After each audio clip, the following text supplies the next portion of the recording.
Hello guys, welcome back to my channel. This is going to be a video about bond basics. So we've already covered a few topics. Hopefully we're building some momentum. We've introduced daycount convention, we've introduced compound interest. This is actually the first video where we're going to talk about an actual, a very common instrument in the fixed income markets, and that is a bond. It's a very, very common, a very well-known name. I'm just going to give a very basic introduction into what a bond is, how it works, and give you a very simple example of a real-life bond. I'm going to hopefully cover off issue dates, maturity dates, concept of a coupon date, so the date the coupon is actually paid, the accrued interest and why that matters, trade and settlement dates, which we'll cover in more depth in a later video, and the record date. Okay, so let's just get started. Okay, so I've made some notes down the side which I'm going to refer to. This is real material from an actual issuance of a bond, but to begin with, let's just illustrate the very basic point. So if I'm a person or a company or indeed a government, and I want to borrow some money, I need to raise some funds to do something. If it's a factory, maybe I want to build a new plant. If it's a government, maybe I need to build a new road, all that kind of stuff. It tends to be quite large amounts of money for big projects. What I can do is I can actually, so I need some money, okay? And over here, we have basically a bunch of investors who have so much cash sloshing around they don't know what to do with it. They're looking for a place to park that money and earn a return. So a bond is a way for these guys to basically meet and fulfill each other's needs, essentially. Okay, so the way it works is actually very simple. The borrower, and let's call it well, let's stick the example over here that we're using, right? So we're going to talk about the actual details of this bond, but Yara International, okay? So let's say I'm a company called Yara International, and I want to borrow $500 million. Wow, that's a lot of money. Right, so I want to borrow $500 million for something pretty big, and I want that money on June 2009. Okay, so 11th of June 2009 is when I want that money, and I need it until, sorry, excuse my handwriting, maturity, which is what we call the end date of the bond, and I'll explain what that means in a second. But I need that money until 11th of June 2019, at which point I expect that I've raised enough funds to pay that money back. Hopefully the project that I'm spending that money and investing it in is yielding me enough internal return that I can pay back this obligation. But anyway, those are my needs as Yara International, right, as the CFO of that company or whatever. And then over here we have a bunch of investors. They could be pension funds, they could be insurance companies, they could be investment banks themselves. They're looking for a place to park their money, and one of the ways they can do that is to find people who want to borrow money and lend it to them. I think we're all familiar with the concept of lending money for interest. Used to be called usury. And essentially the way it works is that these guys over here, these investors, will make sure that Yara International get their $500 million. Okay? So, and in return, so this guy gets the money. What he gives to them is essentially, it's all electronic these days, but what it used to be, a piece of paper, and it's called a bond. Now, I think bond has connotations in English of meaning a sort of a, an obligation and I think it's quite clear what the meaning of this piece of paper is. It's an obligation for Yara International to pay back the investors, the holders of the bond. Okay, and that's a very important concept because the holder of the bond might not always be the same. It might change hands, but whoever holds the bond on the 11th of June 2019 will get this money back. Okay, that's the maturity. The issue date, you can think of it as the start of this contract. So the bond is essentially, you can think of it like a piece of paper with the following very, very basic details on. There's one I've missed off, and I'll come to that in a second. So here, we can call this the face or the par value. Issue date, we've already covered. So the issue date would be on the bond. Maturity date. The maturity date is when that money needs to be paid back to the original investors.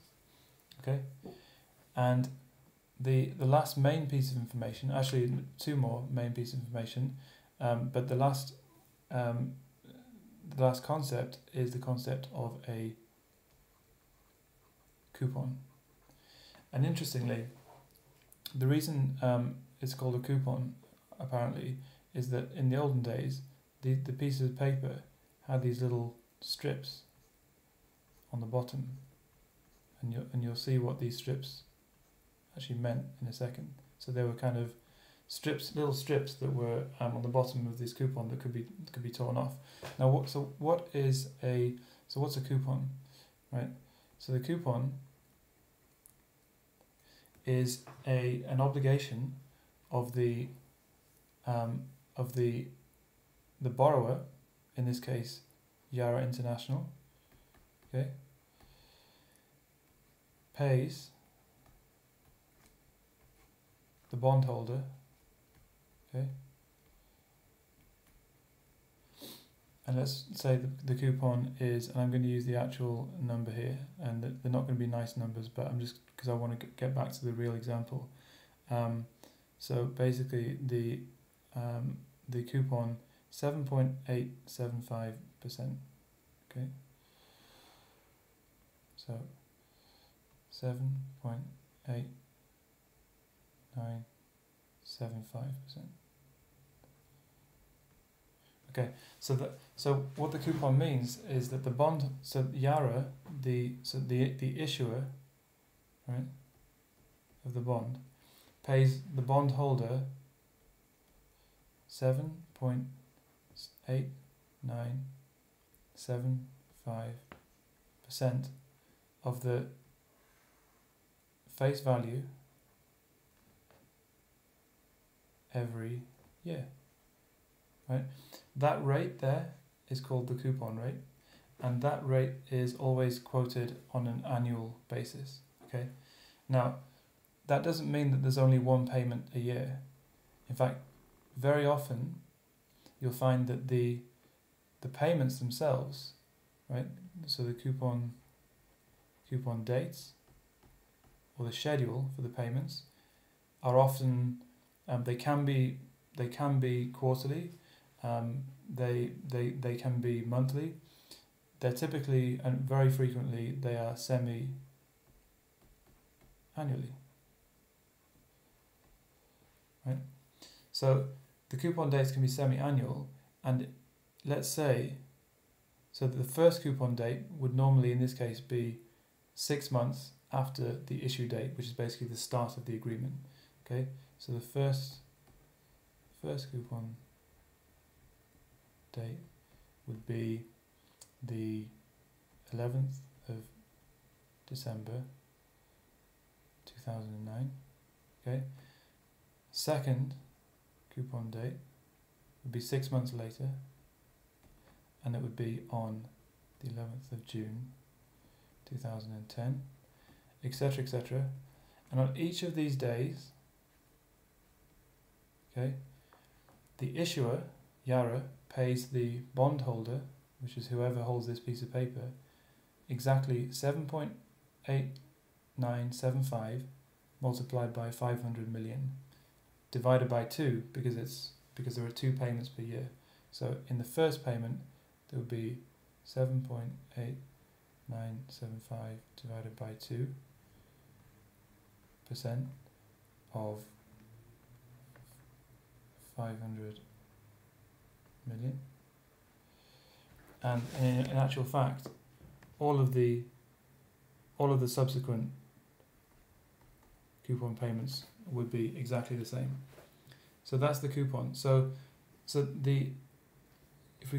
we rewind slightly, so the commitment of the issuer is to pay the holder of this bond, i.e. the person who ultimately in the first place stumped up the money, to pay that person the coupon rate multiplied by the face value, in this case $500 million, at the correct schedule, okay, in this case semi-annual, in which case the actual amount would be the quoted coupon rate divided by the number of payments per year, right?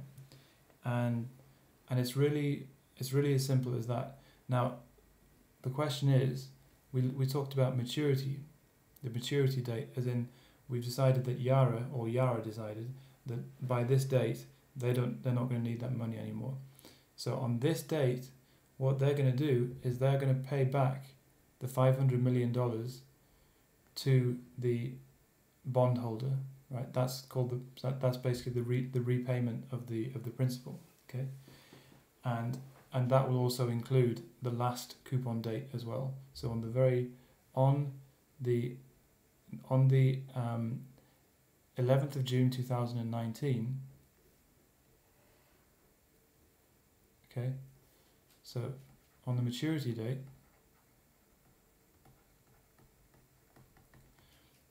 the Yara will pay $500 million of principal plus the last coupon, which is again 7.8975 divided by 2% multiplied by 500 million. Okay. And the term coupon, interestingly, I believe, comes from the fact that the holder of the bond would periodically, at each payment date, right, at each payment date here, D1, D2, D3, D4, D5, etc., etc., would tear off one of these little chunks of the bond and present it to the issuer and say, okay, here you go, this is the proof that you owe me this coupon, this particular periodic payment, and in return they would get their money. So that's where the term coupon actually comes from.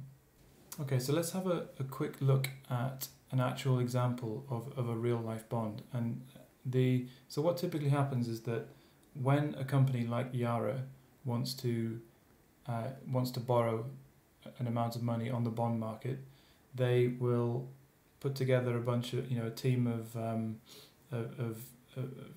financial experts and lawyers and all kinds of people. They'll come together and produce an enormous document defining all the legal terms of the contract. Now, this is an extract from one such document of a real bond issue. And I just want to show you that, in actual fact, normally on the front page of that document, you can see the most important things that we actually talked about in the previous slide. What happens after that is all the technical jargon, and it's really pretty dry stuff. But I just want to sort of take you through a real example just to hammer the point home. Most of the figures that we talked about just then are actually the exact figures from here, so they should be a bit familiar. Okay, so let's just make a note of what we see here, right? Now, so in this bond, this is a real life bond, and we're saying, so the issuer, just going to make a note of all the important parameters in this bond issue, okay? So the issuer is Yara International, ASA, right, which is a Norwegian company, right? Now, the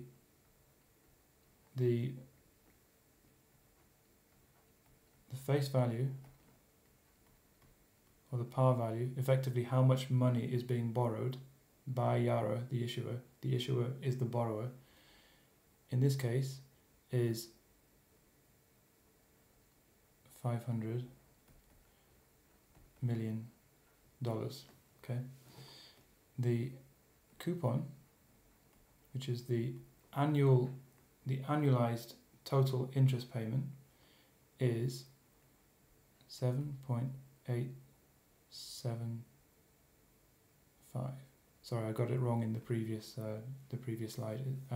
7.875, and the issue date is basically the 1st of June 2000, and sorry, the 11th of June 2009. The interest will accrue from the 11th of June 2009. So let's talk a little bit about accrual periods. So when we say the interest will accrue, now what we really mean is that every day that the bondholder holds this bond, the bondholder is the person who's lent the money, every day they hold that bond, they accrue interest day by day until we get to the payment date, okay?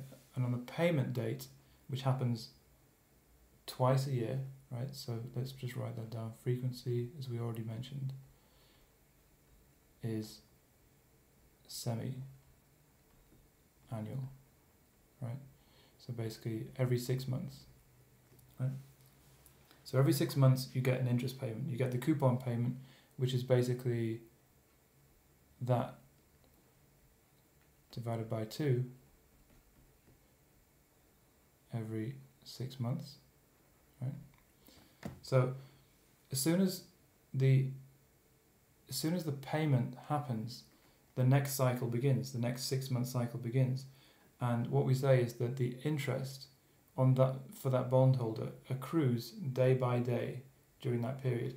Now, the reason we talk about this and why it's a very important concept is because what often happens is that the holder of this bond might want to actually sell that bond to somebody else halfway through one of these periods.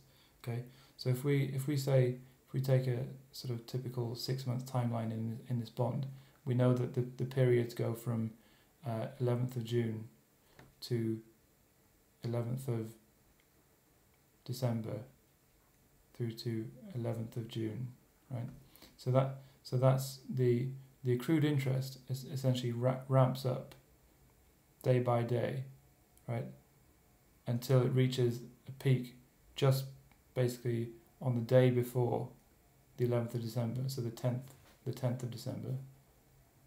Okay, that's when it peaks.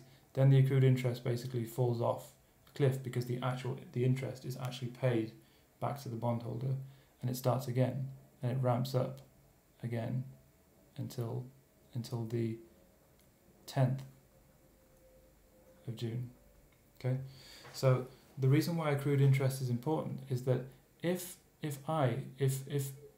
Bob is the current holder of this bond, okay, and he decides to sell that bond, okay, between let's say this is the 14th of September, okay. So if Bob sells the bond to somebody else on this day, then when the next payment happens, right, of this amount here, when that happens on the 11th of December, the new holder of the bond is going to receive all of that accrued interest, right? All of that amount.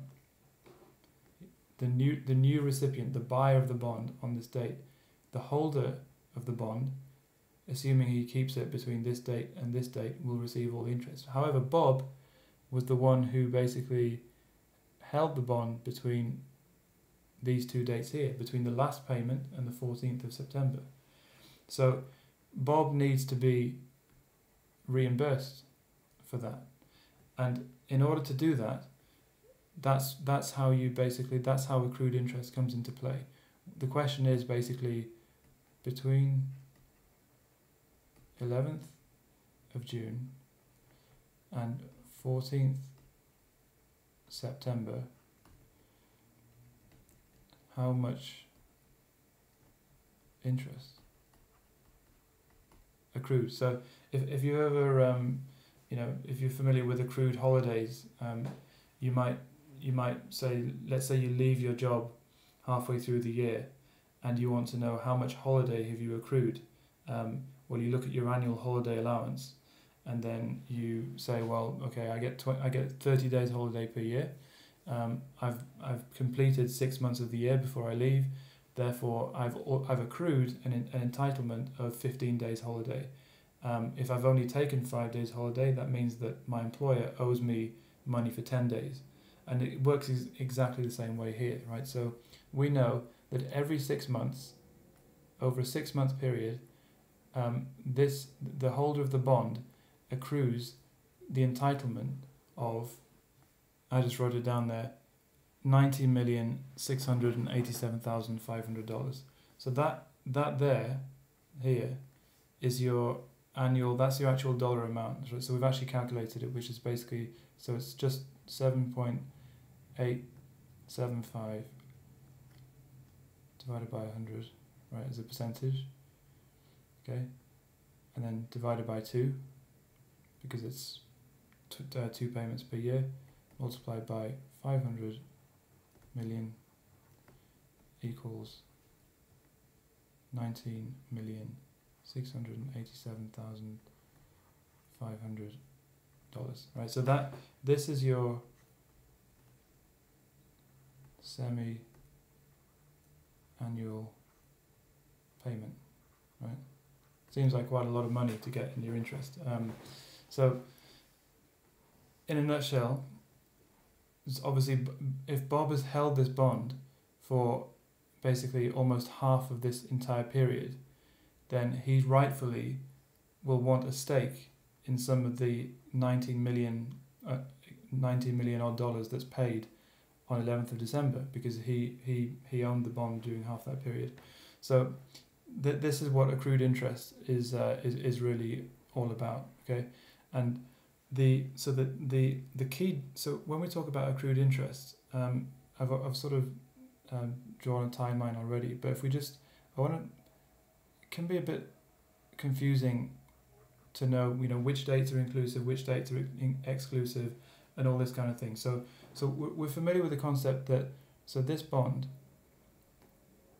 is basically, the cycles are from 11th of June to the 11th of December to the following 11th of June, and so on into the next year, right? The timeline goes on. It's a 10-year bond, so this whole thing repeats itself for 10 years, right? But the cycle goes like this.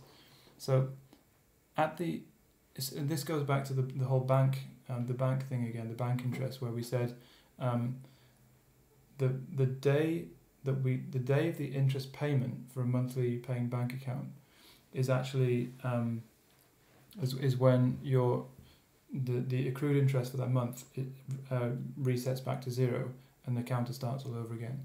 So at the end of the 11th of June, so basically after the 11th of June, we say we have accrued 1 day of interest, right? And it says basically that interest on the notes will accrue from the June the 11th, 2009. So the first day of the accrual period right, is 11th of June of this period here, right?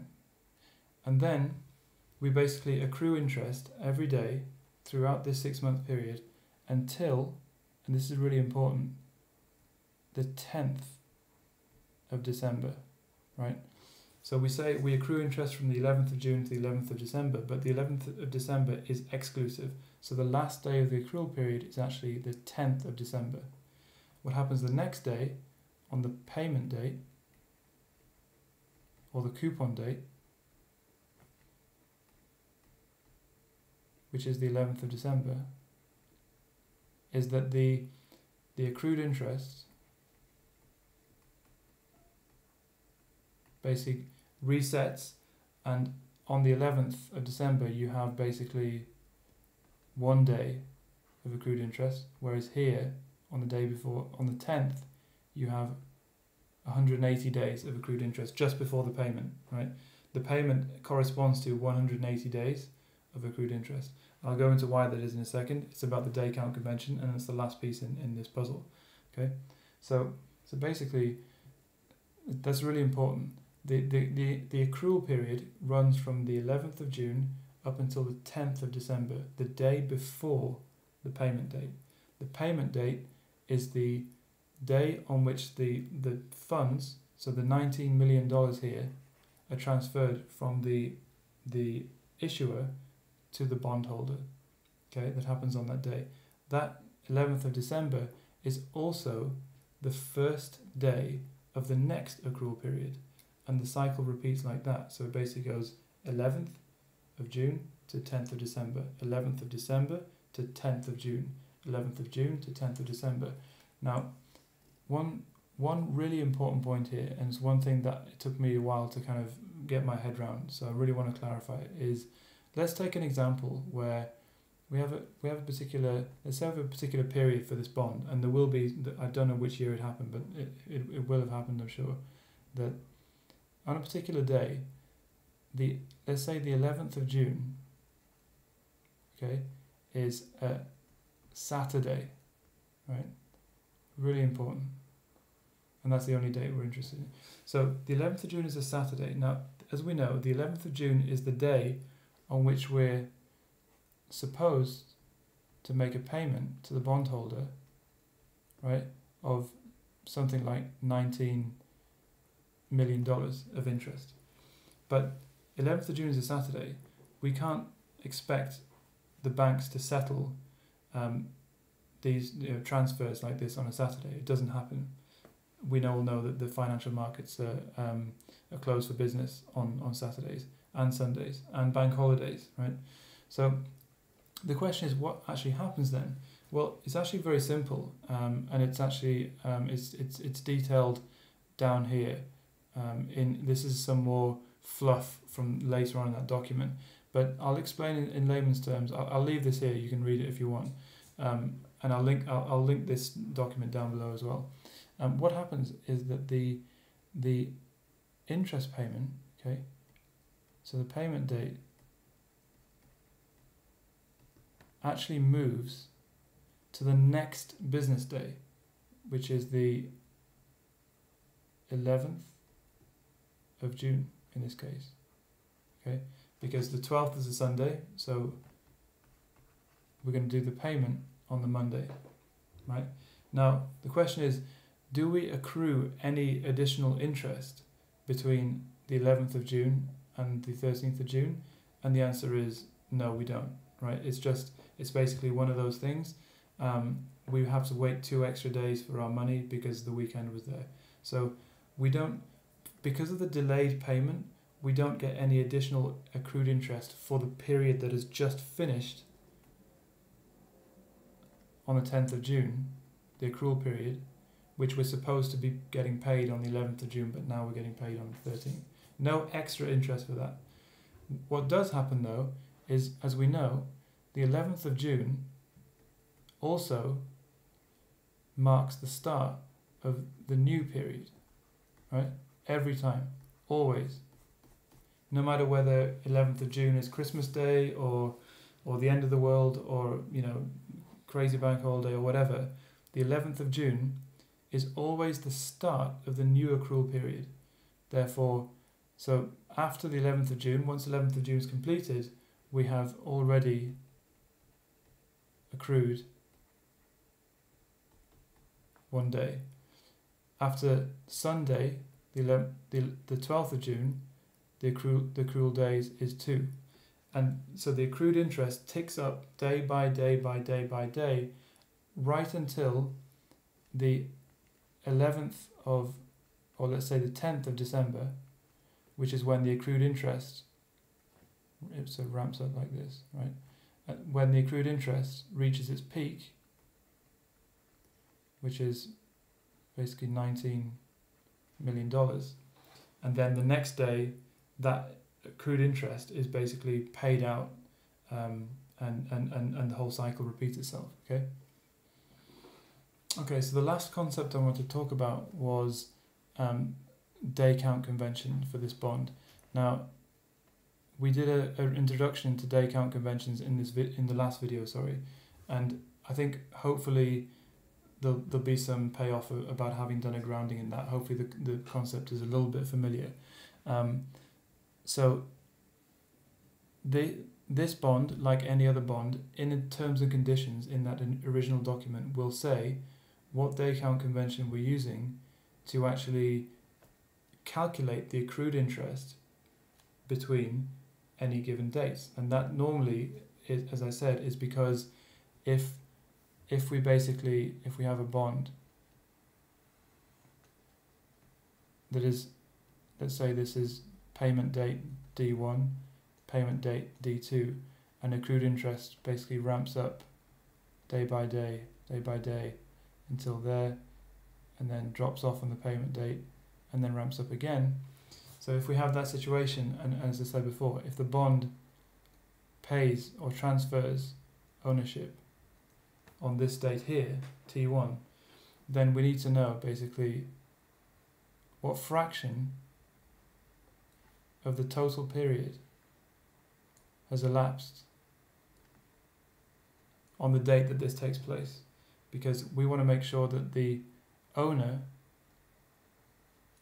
of the bond during this period gets basically, this is distance A, this is distance B, and this is distance, let's say, C, right? So the owner of the bond between this date needs to get A over B times this payment, right? Which is basically, well, in our example, it's something like $19 million. And then the new owner of the bond here gets C over B times 19 million, right? So it's very important that we can basically calculate, what these fractions should be.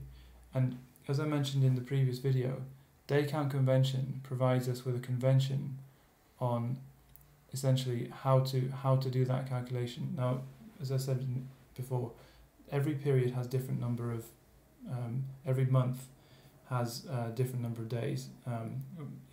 So, and even some years have different number of days in them. So the day count convention tells us, gives us a convention to measure the fraction of a period that has elapsed between 2 days. Right. So going back to our example here, I'm actually getting better at drawing straight lines. So we had 11th of June, and we had 11th of December. So these are the first payment date, second payment date, and so the day count convention is 30 divided by 360, and that's very, very common for corporate bonds like this. It's not always used, and there are lots of different ones. I showed some of them on the previous video, but basically what 30 over 360 means, on the denominator, means treat every month as 30 days, and 360 on the bottom means treat every year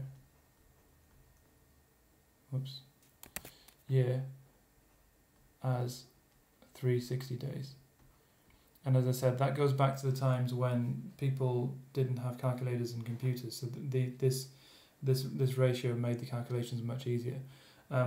So what that really means is that if you count the number of days between, let's say, 11th of June and the I think we said the 14th of September as a possible date on which to transfer the bond, then what that means is that, so I'll switch to Excel here because I've got a little Excel spreadsheet that shows you, and if you're interested, by the way, I can send you this, just get in contact, and I'll put it on some public URL, maybe GitHub or something like that. So with the dates, just up in the corner here, so the previous coupon date, as we said, was the 11th of June. The next coupon date is the 11th of December, and the settlement date, which is basically the date on which we're transferring ownership of the bond. So therefore, the date for which we want to know what fraction of the period has already elapsed between the 11th of June and 11th of December. That date is the 14th of September. And we can, if we look down here at this table, right, we can see, so each of these columns represents a different day count convention, okay? And the one that we're interested in for this bond is 30/360.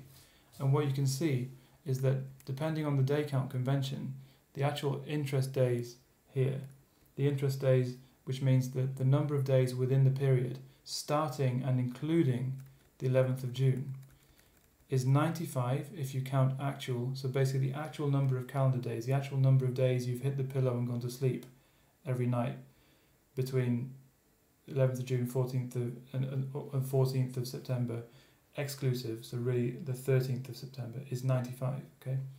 But with 30/360, it's 93. 30/360 basically means assume June has 30 days, assume July has 30 days, assume August has 30 days, assume September has 30 days. So effectively you're adding up the remainder of June up until day 30, plus 30 for August, 30 for July, 30 for August, and then 13 for September, and that comes out to 33. Okay, so that's the numerator, and then the denominator, right, is basically the number of days in the period, which is 360. Okay, so it basically assumes that because there are 30 days in every month, then you assume also that there are 360 days in the year. So what you would do in that sense is you would say that period there, so this is when we sell the bond, 19th of June up until 13th of September, the day before the settlement date, the day before the bond traded, the day before it changed hands. That is 93 days if we're using this day count convention, which is what we saw on the Excel spreadsheet. Okay, 93 days. And the total period, right? Total period is 180 days, right? So the accrued interest between this date and this date is going to be 93 divided by 180 multiplied by the coupon, 7.875 over 100 times a half, because we're dividing the coupon by 2 again, because there are 2 payments in the year, and because 7.85 is the annual rate. Okay, and that essentially gives you something like 10 million. Okay, so it's basically, we know that the total coupon period, the total coupon payment for 6 months was around 19 million, right? So we can see that the holder of the bond between this date and this date, who sold it on this date, is entitled to $10,171,875 of the payment that is going to be made on the 11th of December here. Okay, so I'm going to do a separate video on basically how the life cycle of a bond works. What's worth pointing out is that there's another date in the life cycle called the record date, right? And it's mentioned in the literature on the left hand side in the notes.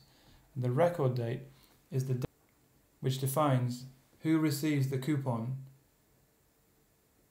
on a given payment date. What that record date means, okay, is it says when this payment happens, let's say the one on the 11th of December, the payment will go to whoever legally owns that bond, the legal holder of the bond, as recorded on the record date. Now, typically, it's very often the day before the payment date. So it's often T-1. So the legal owner of the bond on the day before the payment date. Sometimes, and in the case of this bond, it can be a week or 2 weeks or more before the payment date. So basically, if Bob over here sells this bond on the 14th of September, then from that moment onwards, the new owner is going to be the legal owner on the record date, which for this bond, by the way, is going to be the 1st of December, and I'll show you in a second. So what that means is that's fine. That means that the new recipient of the bond, the buyer of the bond on the 14th, is the person who receives all this 19 million interest payment. What that also means is that the new, as we just calculated, the new buyer of the bond on this date, because he receives all this, has to compensate Bob over here for the 93 days, or the 93 day count days, even though there were 95, calendar days. He has to compensate it for 93 days because this bond assumes that there are 30 days per month. So, however, if Bob waits until the 6th of December to sell the bond, because this particular bond has a record date, i.e. the date of record, the recipient of the coupon, Bob will be the person who receives the coupon payment on the 11th of December, not the new recipient. In which case there's no reimbursement to be made. In actual fact, in that case, there would have to be a reimbursement the other way around somehow, because Bob is going to receive sorry, it's getting a bit messy, but is going to receive the interest for the entire period, but he only owned it up to this point, and the new owner owned it from that point. So hopefully that is kind of somewhat clear. Now, if you have any questions at all, give me a shout. I just want to wrap up by sort of showing you, seeing if there's anything else of interest in this actual in the documentation here. So we discussed the maturity date, which is when we're going to pay the money back, and it's the last coupon date.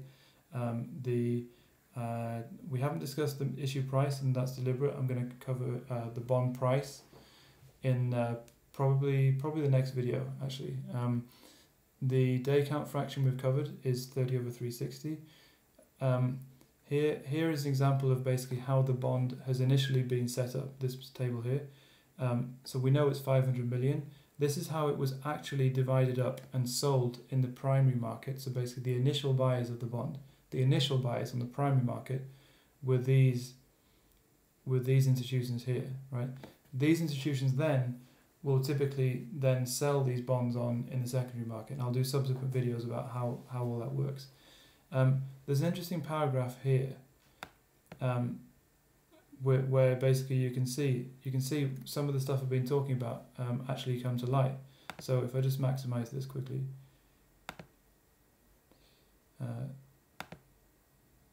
so here we can see this, and this came from the same offering circular, the same prospectus as this screenshot, right? But I just copied and pasted it into my notes. So what it says is the notes will mature on this date here, which is fine.